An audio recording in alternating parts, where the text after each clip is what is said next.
오늘도 예수께서 계신 곳으로 우리를 초대하시는 살아계신 하나님께 사도신경으로 우리의 신앙을 고백하시겠습니다. 나는 전능하신 아버지 하나님, 천지의 창조주를 믿습니다. 나는 그의 유일하신 아들 우리 주 예수 그리스도를 믿습니다. 그는 성령으로 잉태되어 동정녀 마리아에게서 나시고 본디오 빌라도에게 고난을 받아 십자가에 못 박혀 죽으시고 장사된 지 사흘 만에 죽은 자 가운데서 다시 살아나셨으며 하늘에 오르시어 전능하신 아버지 하나님 우편에 앉아 계시다가 거기로부터 살아있는 자와 죽은 자를 심판하러 오십니다. 나는 성령을 믿으며 거룩한 공교회와 성도의 교제와 죄를 용서받는 것과 몸의 부활과 영생을 믿습니다. 아멘. 다 함께 찬송가 315장을 부르시겠습니다.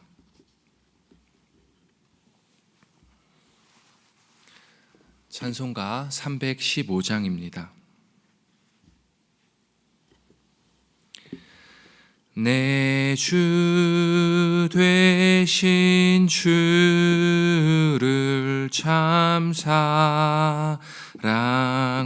사랑하고 곧 그에게 죄를 다 고합니다.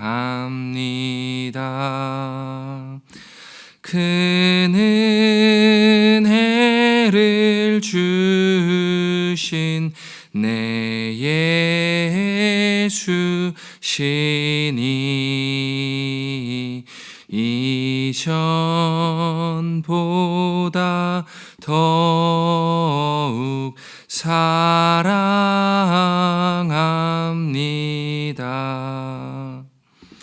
주 날 사랑하사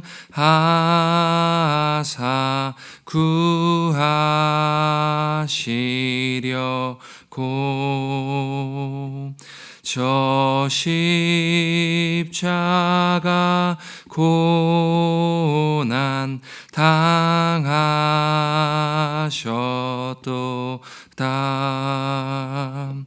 그 가시관 쓰신 내 주 배우니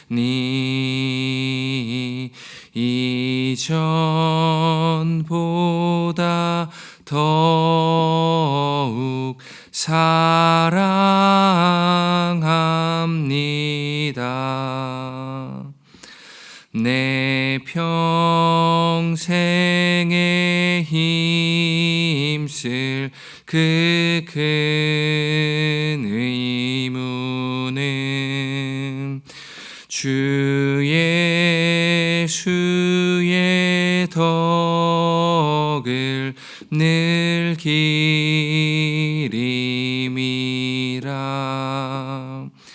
숨질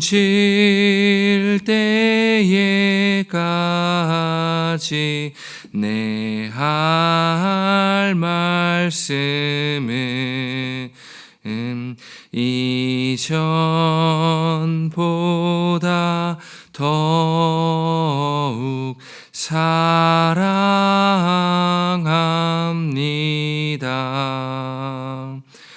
그 영광의 나라 나 들어가서 그 풍성한 은혜 늘 감사하리. 금면류관 쓰고 나 찬송할 말 이전보다 더욱 사랑합니다. 오늘 우리에게 주시는 하나님 말씀은 히브리서 13장 9절에서 17절까지의 말씀입니다. 신약성경 368면에 있습니다.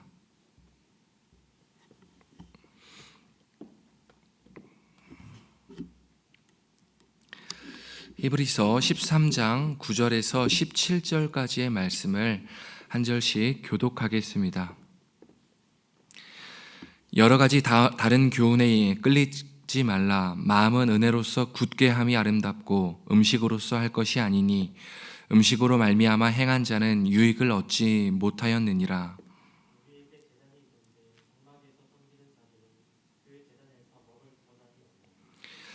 이는 죄를 위한 짐승의 피는 대제사장이 가지고 성소에 들어가고 그 육체는 영문 밖에서 불사름이라.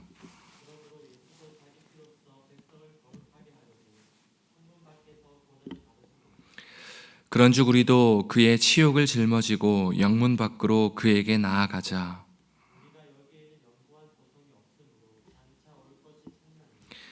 그러므로 우리는 예수로 말미암아 항상 찬송의 제사를 하나님께 드리자. 이는 그 이름을 증언하는 입술의 열매니라.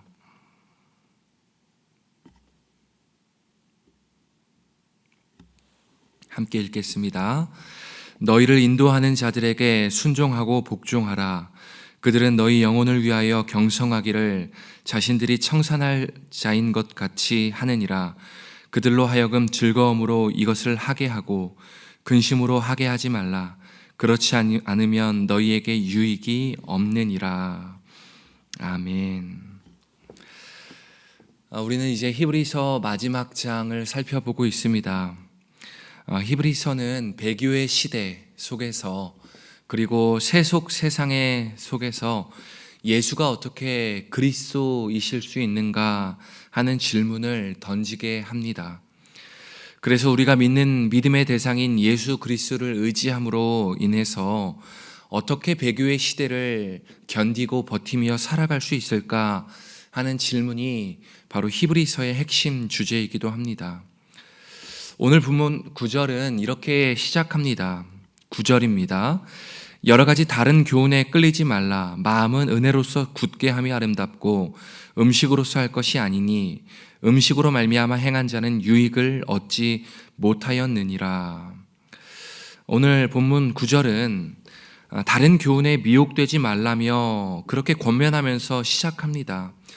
여러분, 이 본문은 8절의 말씀과 함께 이해해야 하는데요. 8절 말씀은 이렇게 말씀하십니다. 예수 그리스도는 어제나 오늘이나 영원토록 동일하시니라. 아멘. 오늘날 세상에 속한 모든 것, 그러니까 우리가 따르고 있는 여러 가지 다른 교훈들은 시대에 따라서 상황과 사건에 따라서 그 모양과 내용이 달라지게 되어 있습니다. 영원히 변하지 않고 상황이 바뀌어도 사건이 달라져도 변하지 않는 것이 있다면 그것은 오직 예수 그리스도뿐임을 보여주고 있는 것입니다. 그렇게 예수 그리스도만이 진리이시며 예수 그리스도만이 유일한 믿음의 대상이라는 것을 히브리서는 보여주고 있는 것입니다. 성도 여러분, 이 아침에 예수 그리스도만이 유일한 믿음의 대상이시오 변하지 않는 분이심을 굳게 인정하며 입술의 고백을 고백하는 이 아침 되시기를 바랍니다. 대부분의 사람들은 지금껏 살아왔던 삶의 방식을 포기하기 싫어합니다. 히브리서 저자도 오늘 본문에서 예수님을 믿긴 하지만 여전히 유대교를 떠나지 못하는 사람들에게 결정을 내려야 할 것을 촉구하고 있는 것입니다. 9절부터 11절까지의 말씀은 구약 레위기에 나오는 희생제사, 율법에 관한 이야기를 하고 있는데요. 특별히 10절에 보면 권리, 권한에 대해 이야기하고 있습니다. 그러니까 이렇게 해야 거룩한 것이고 저렇게 하면 부정한 것이다 라며 이야기하는 것입니다. 이 음식은 정한 음식이고 저 음식은 부정한 음식이라는 구분이 있는 것입니다. 그러나 우리가 믿는 것은 무엇입니까? 예수께서 오심의 사건은 유대교인들이 가지고 있었던 종교적 기준, 그 율법의 기준을 모두 다 허물었다라는 것을 보여주고 있는 것입니다. 예수께서 오신 그 사건은 율법을 허물고 우리에게 참된 자유를 주셨다라는 것을 믿는 믿음을 갖는 것이지요. 갈라디아서 5장 1절에서도 이렇게 말씀하시죠. 그리스도께서 우리를 자유롭게 하려고 자유를 주셨으니 다시는 종의 멍에를 매지 말라고 말씀하십니다. 여러분 12절과 13절 말씀을 보시죠. 함께 읽겠습니다. 그러므로 예수도 자기 피로써 백성을 거룩하게 하려고 성문 밖에서 고난을 받으셨느니라. 그런즉 우리도 그의 치욕을 짊어지고 영문 밖으로 그에게 나아가자. 여러분 예수께서 성문 밖에서 고난을 받으셨다고 말씀하십니다. 이것은 무슨 말씀입니까? 무슨 의미입니까? 그들이 믿고 있는 예루살렘 성, 스스로 거룩하다 말하고 있는 예루살렘 성 안에서 예수께서 고난받으신 것이 아니라 성문 밖에서, 예루살렘 성 밖에서 고난받으셨다라는 걸 말씀하고 계십니다. 그래서 13절에 말씀하시죠. 그런즉 우리도 그의 치욕을 짊어지고 영문 밖으로 나아가자 말씀하고 계십니다. 우리 믿는, 예수를 믿는 우리에게도 요청하고 있는 것입니다. 예수께서 치욕을 받으셨던 곳, 고난과 능욕을 받으셨던 그 성문 밖으로 나아가자 말씀하고 계시는 것입니다. 유대인들에게 예루살렘 성전은 신앙의 본향과도 같은 곳이었습니다. 스스로 거룩한 곳 예루살렘이라고 불렀습니다. 그러나 자신들이 그토록 중요시하고 있는 예루살렘 성을 넘어서는 것입니다. 율법의 제사를 넘어서는 것을 의미합니다. 자신의 신앙의 한계를 넘어서서 영문 밖에 계신 주님께로 나아가야 합니다.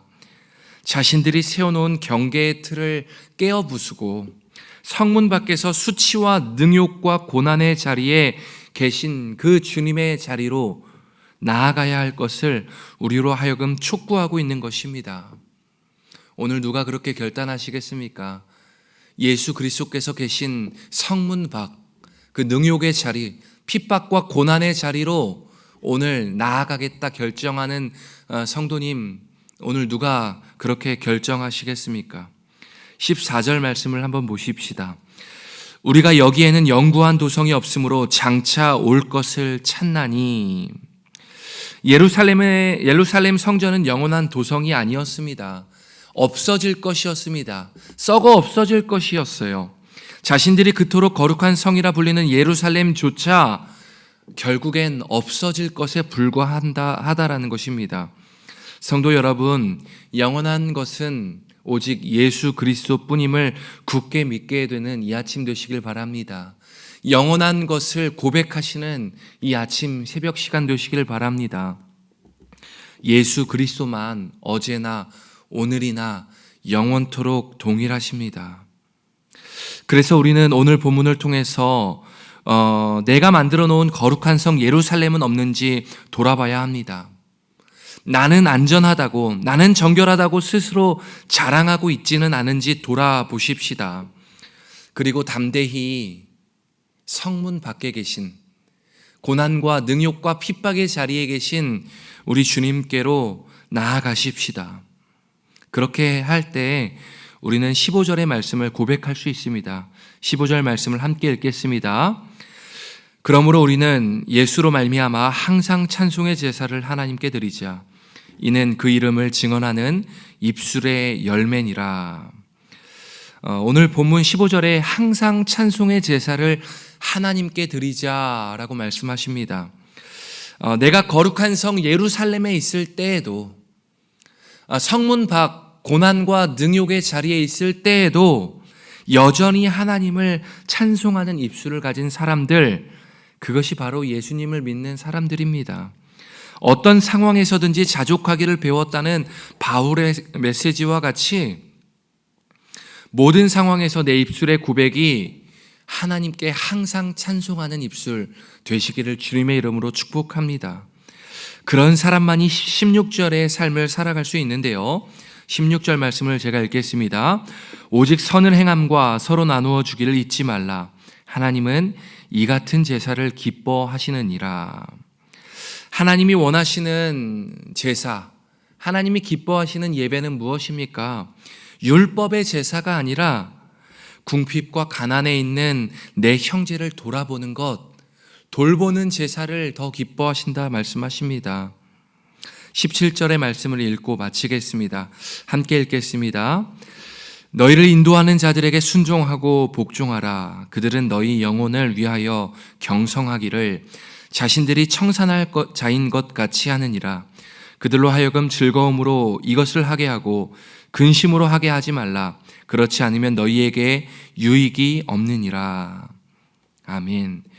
여러분, 히브리서는 지도자들에 대해서 오늘 보면 17절에서 말씀하고 있습니다. 여러분, 누가 리더입니까? 누가 크리스천 지도자입니까? 누가 영혼을 경성하는 인생인가요? 오늘 본문 그 앞에 소개하고 있는 하나님을 향해서 어떠한 상황에서도, 예루살렘 성전 안에 있을 때에도, 성문 밖에서 고난의 자리에 있을 때에도 여전히 항상 하나님을 찬송하는 사람이 바로 지도자입니다. 그리고 이웃을 위해서 서로 돌아보는 삶, 내 유익이 되는 사람에게 뿐만 아니라 나와 관계없는 사람에게, 내게 이익이 되지 않은 사람들에게도 적극적으로 선을 행하는 삶을 의미합니다. 바로 이와 같은 삶으로 항상 하나님께서 기뻐하는 삶의 예배를 드리는 오늘 하루, 오늘 여러분의 삶의 제사, 삶의 예배가 드려지시기를 주님의 이름으로 축복합니다. 함께 기도하겠습니다. 사랑하는 주님, 살아계신 하나님 앞에 항상 하나님께서 기뻐하는 예배를 드리는 예배자가 되게 하여 주옵소서. 오늘은 특별히 고유의 명절 추석입니다. 많은 가족과 친지를 만나게 될 때에 서로의 삶을 돌아보아 먼저 남을 나보다 낫게 여기는 영혼의 경성이 있게 도와주시고, 특별히 친족 가족과 모였을 때에 웃음이 끊이지 않고 기쁨이 끊이지 않고 항상 하나님께 찬송의 제사가 끊이지 않는 우리 가정 될 수 있도록 주님 가정의 은혜를 베풀어 주옵소서. 함께 하실 주님을 찬양하며 감사하며 예수님의 이름으로 기도했습니다. 아멘. 하늘에 계신 우리 아버지, 아버지의 이름을 거룩하게 하시며 아버지의 나라가 오게 하시며 아버지의 뜻이 하늘에서와 같이 땅에서도 이루어지게 하소서.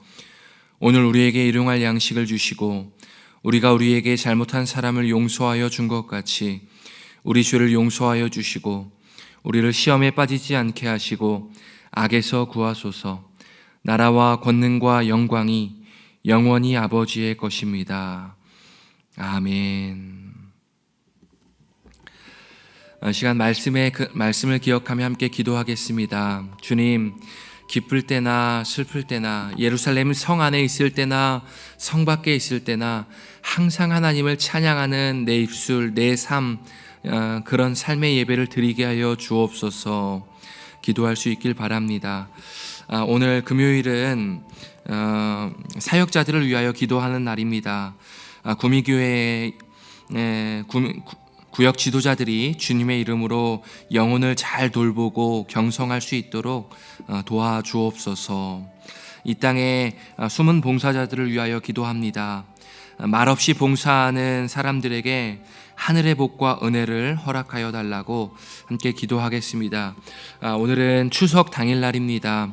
하나님, 이 명절 가운데 슬픔과 소외되는 이웃이 없을 수 있도록 하나님의 기쁨과 위로와 은혜가 모든 사람에게, 이 땅의 모든 곳곳에 스며들 수 있도록 은혜를 베풀어 달라고 함께 기도하시길 바랍니다. 또 우리 주위에 있는 환우들을 위하여 기도하시고 여러분이 가지고 오신 개인적인 기도 제목으로 기도할 수 있기를 바랍니다. 하나님께서 우리의 기도를 들으시고 반드시 응답해 주실 것입니다. 함께 기도하겠습니다.